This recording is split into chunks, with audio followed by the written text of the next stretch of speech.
Pour continuer à parler de cette campagne avec vous, Christophe Dansette, c'est l'Info Écho. Bonjour Christophe. Bonjour Pauline. On va parler d'argent avec vous et du financement de cette campagne avec des sommes engagées déjà très impressionnantes. Oui, si tout le monde parle de Donald Trump ce matin parce qu'il vient de remporter effectivement ce premier caucus de cette primaire républicaine, Joe Biden fait également parler de lui en annonçant un chiffre, celui de 97 millions de dollars, la somme levée par son équipe de campagne entre le mois de septembre et décembre dernier, record absolu qui vient s'ajouter aux chiffres déjà publiés par la commission électorale de près de 60 millions de dollars. Cette commission électorale, elle publie les sommes transmises par les équipes de campagne tous les 3 mois. Alors Donald Trump n'a pas encore transmis ses financements pour le dernier trimestre de 2023.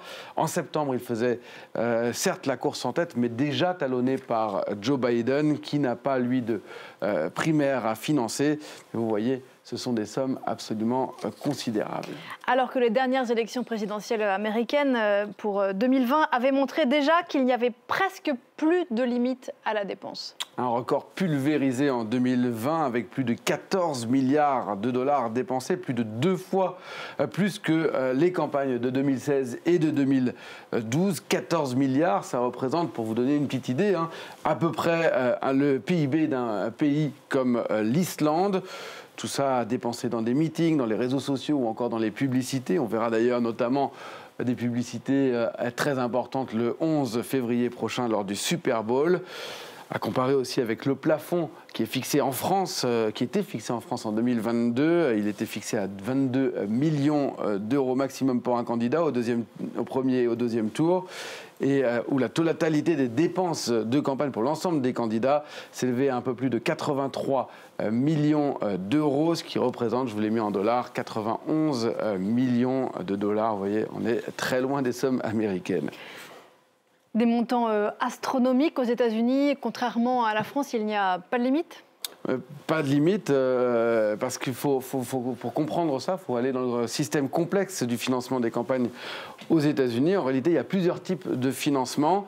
D'abord, des financements directs, par un individu ou par une entreprise. Ils peuvent faire des dons à des candidats, à des partis politiques ou à des comités d'action politique, ce qu'on appelle des PAC aux États-Unis.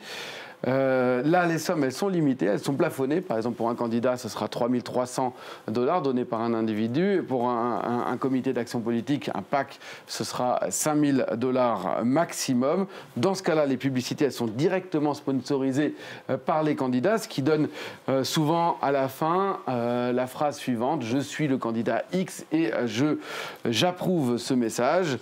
Mais il y a aussi des dons qui sont indirects et qui sont possibles, ce qu'on appelle les super PAC, des super comités d'action politique. Ils n'ont officiellement pas le droit d'avoir de contact direct avec les équipes de campagne des candidats.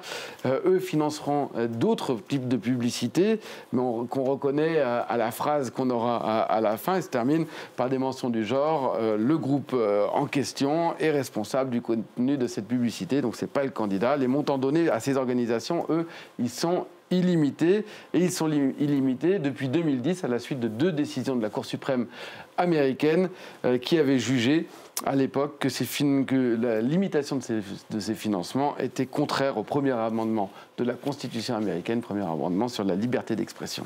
Ils sont donc illimités, ces dons, et même parfois anonyme.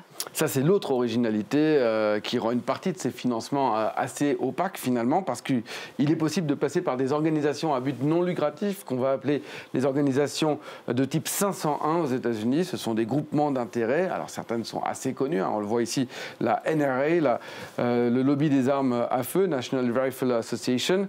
Il y a aussi des think tanks comme le think tank conservateur Heritage Foundation. Ces organisations, elles n'ont pas à déclarer la provenance des fonds. Et en plus, les contributions qui leur sont faites sont exemptées d'impôts. Alors la plupart de ces organisations, elles ont également ce type de super PAC, ces super comités politiques, d'action politique, qui sont directement affiliés. C'est le cas notamment de la NRA dont je vous parlais, tout comme un certain nombre de milliardaires qui ont eux aussi des super PAC, comme par exemple les frères Koch pour les républicains ou encore George Soros pour les démocrates.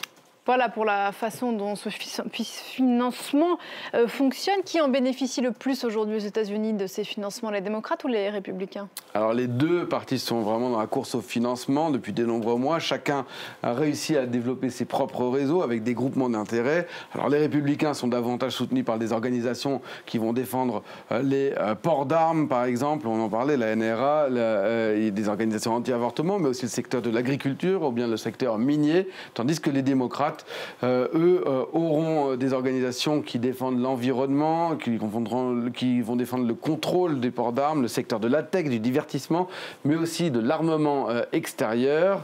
Lors des dernières élections, eh bien, c'était plutôt les candidats démocrates qui avaient l'avantage. Merci beaucoup Christophe, c'était l'Info Écho. Tout à l'heure à 9h15, on ira à Davos pour le Forum économique mondial avec Tarek Kaye dans la neige. À très vite.